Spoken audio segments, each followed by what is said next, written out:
Mathieu Vassiliev, bonjour. Bonjour. Merci d'être avec nous. Nous sommes dehors, mais néanmoins à l'atelier numérique de la rue Saint-Simon à Versailles, voilà, dans le patio. Et nous sommes là parce que vous êtes réalisateur et que vous allez projeter un documentaire durant l'événement Le Mois du cinéma.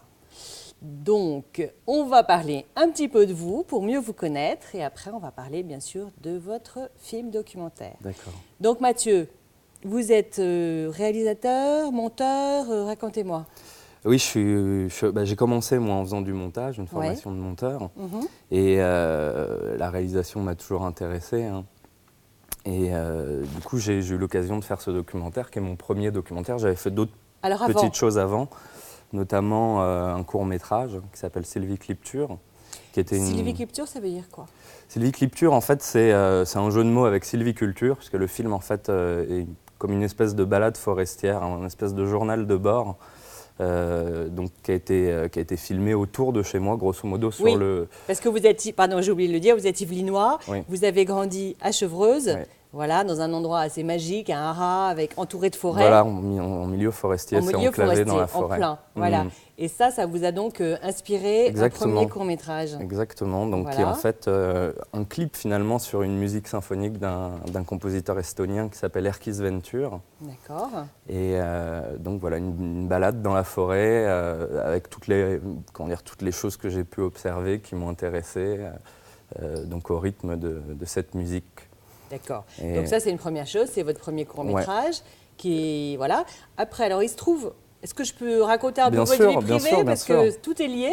Il se trouve que votre maman, Claude Mathieu, est sociétaire, on dit? C'est ça, sociétaire. Sociétaire à la Comédie Française. Elle est aussi dramaturge. Oui.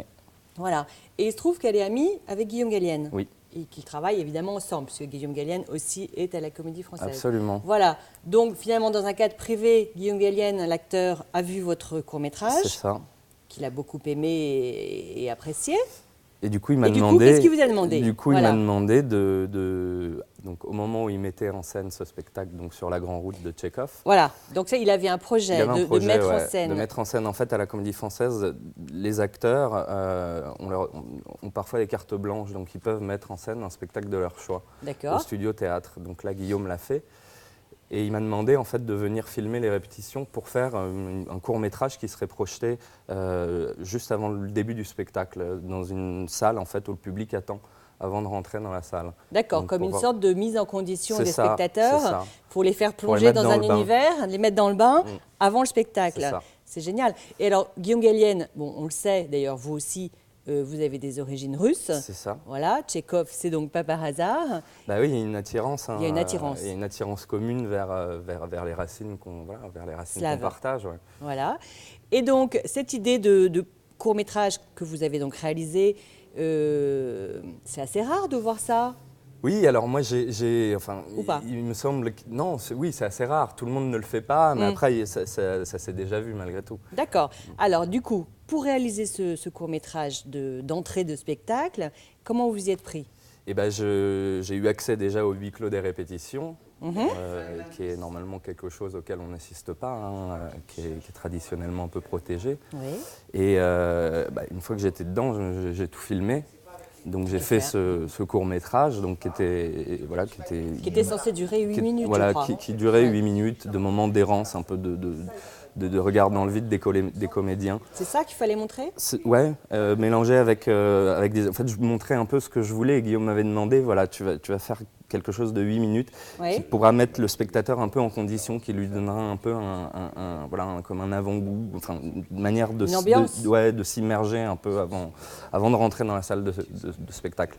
En plus, le spectacle commençait d'une manière un peu interactive avec les spectateurs, puisque les acteurs et les spectateurs rentraient en même temps. Oui, ils rentraient en même temps dans la salle. C'est une halte, en fait, dans la pièce. Sur la grande, parce que la pièce, on va le redire, s'appelle Sur la Grande Route.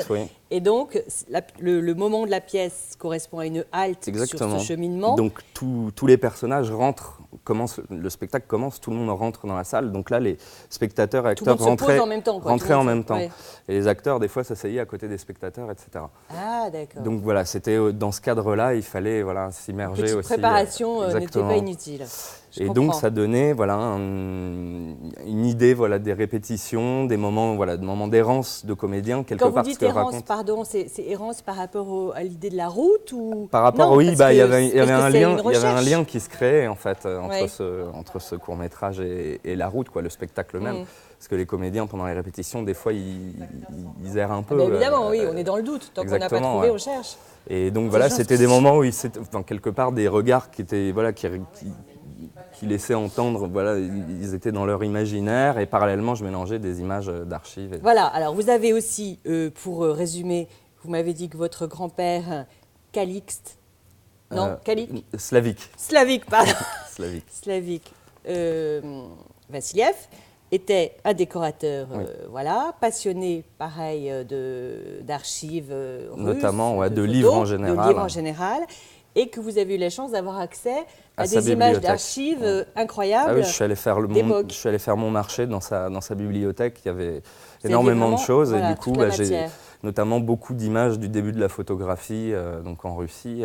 Qui correspondait à l'époque de la pièce. Ouais, qui était pour moi une manne, effectivement. Parce que les acteurs utilisent beaucoup l'iconographie aussi pour travailler. C'est un moyen de colorer leur imaginaire, de pénétrer voilà, dans une époque, dans un auteur, dans une culture. Et donc moi, j'ai pas mal utilisé ça aussi dans ce documentaire. Et vous les avez inclus dans le film. Voilà. Ouais. Alors après... donc, vous avez donc eu 106 heures de rush. On dit pas rush, on dit rush. 106 heures. Ouais. Et vous vous êtes dit, un jour, j'en ferai quelque chose. Parce qu'une fois que le spectacle a été fini de jouer, ça s'était terminé. Et puis voilà. Donc, vous êtes dit, après coup, ce serait peut-être bien d'en faire un documentaire. Oui, c'est ça. Oui, je me suis plus conséquent. D'utiliser toute cette matière que vous avez récoltée, des choses qu'on ne voit jamais. Moi, il y a une chose qui m'a... D'ailleurs, ça s'appelle « De la table à la scène » parce qu'on assiste aux lectures à la table. Ce que je trouve extrêmement intéressant parce que c'est privé, qu'on ne le voit jamais. Vous avez Guillaume Gallienne et son acteur qui lisent phrase par phrase qui épluchent chaque nuance du mot. Enfin, c'est extrêmement subtil et précis. Ça, c'est quelque chose qu'on découvre. Et ce qui est génial, c'est qu'à la fois, on peut être passionné de théâtre ou passionné de cinéma. On s'y retrouve, quoi. Il y a les deux. Voilà. Donc vous vous êtes dit, je vais faire un documentaire. Pardon, je suis un petit peu longue. Non, pas de problème. Donc oui, ces rushs sont restés un peu en stand-by pendant une année, puis je me suis remis le nez dedans. Et en regardant, je me suis rendu compte que voilà, il y avait quand même beaucoup de choses très intéressantes. Donc je suis parti dedans, je me suis pris au jeu. Je suis parti tout seul. Au départ, je ne pensais pas que ça aurait pu intéresser Arte et il se trouve que ça a marché aussi avec Arte. Et puis c'était passionnant, quoi. Et Guillaume, qu'est-ce qu'il en a pensé, Guillaume Gallienne ? C'est aussi grâce à Guillaume. C'est lui qui m'a donné l'élan de continuer aussi. Je lui ai montré une première version. C'est génial. Je lui ai montré une première version et lui m'a dit continue, c'est intéressant, on va peut-être pouvoir en faire quelque chose, quoi. D'accord. Et donc voilà, c'est ce qu'on a fait. Et ça fonctionne très bien. Ouais. Oui. C'est vraiment, comme vous disiez, on accède à un domaine, un univers complètement préservé. Et d'ailleurs, tout le monde ne fait pas forcément ce travail à la table. Ça, certains metteurs en scène, certains metteurs en scène ne font pas ce travail-là. Donc c'était intéressant. Lui, c'est sa façon de travailler. Guillaume l'a fait comme ça. Il y en a d'autres aussi qui font comme ça. Et c'est vrai que ça, c'est assez original, ce travail à la table, quoi. C'est artisanal, c'est le côté artisanal qui vous plaît, je crois. Ouais, puis vraiment le tête-à-tête, il y a une vraie intimité dans ce travail-là, puisque et les acteurs, quand ils étaient gênés par votre caméra, ça a pas non, moi j'ai essayé de me rendre le plus invisible possible, quoi, histoire de pas du tout perturber ce travail-là, parce que c'est pas évident. C'est vraiment tout en finesse. Donc moi j'ai essayé de me faire oublier, quoi.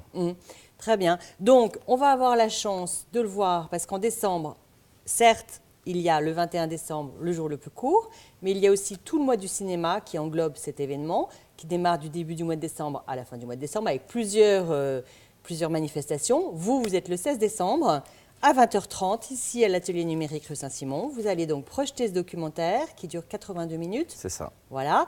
Et après, vous serez à la disposition du public pour échanger et échanger. Donc, Mathieu Vassiliev, voilà, famille donc, comme on disait, pas d'acteurs, non, d'artistes, puisque on n'a pas dit, mais votre père, Nicolas Vassiliev, a composé et joué la musique du documentaire. Oui, entre autres, parce qu'il y a aussi des musiques d'emprunt.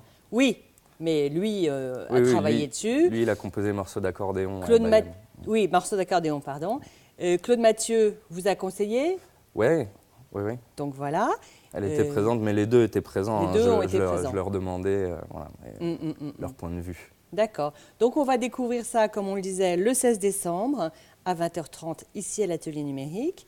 Donc tout ça, ça s'est passé il y a 1 an ou 2. Maintenant, aujourd'hui, vous en êtes où? Aujourd'hui, mes nouveaux projets, c'est notamment un documentaire sur le travail du traducteur Andrei Markovitch, qui est un traducteur des auteurs russes. Comme son nom l'indique. Comme son nom l'indique. On reste dans la russitude, là. Exactement, exactement. Que j'aimerais suivre, en train de traduire, notamment avec sa femme, Françoise Morvan. Parce qu'ils travaillent ensemble? Ils travaillent en collaboration, oui. D'accord. Et donc suivre ce processus, la singularité de leur travail de traducteur, en fait. D'accord, donc ce sont des traducteurs contemporains qui aussi, vous m'aviez dit, interviennent quelquefois sur les pièces de théâtre? Absolument. Souvent, ils interviennent, ils sont appelés par les metteurs en scène au début des répétitions. Pour donner, dont ils ont traduit la pièce? Dont ils ont traduit, bien sûr. Pour donner des points de vue sur la manière dont on peut se mettre en bouche le texte. Des fois, il leur arrive même de reprendre leur traduction pendant les répétitions, parce que les acteurs peuvent tout d'un coup révéler quelque chose auquel ils n'avaient pas pensé. Donc mis à l'épreuve de l'incarnation, pour ainsi dire. D'accord. Donc en fait, ce travail de traducteur, vous n'allez pas filmer quelqu'un assis à son ordinateur pendant 1 mois? Non. Pas du tout. Entre autres, il y aura les discussions entre Andrei Markovitch et Françoise Morvan, mais également leur intervention. Leur incursion sur les scènes de au théâtre. Peut-être le suivre aussi en Russie, dans les voyages qu'il fait là-bas. Puis voilà, après, je pense que je prendrai aussi. Je ferai jouer un peu l'imaginaire comme je l'ai fait dans De la table à la scène.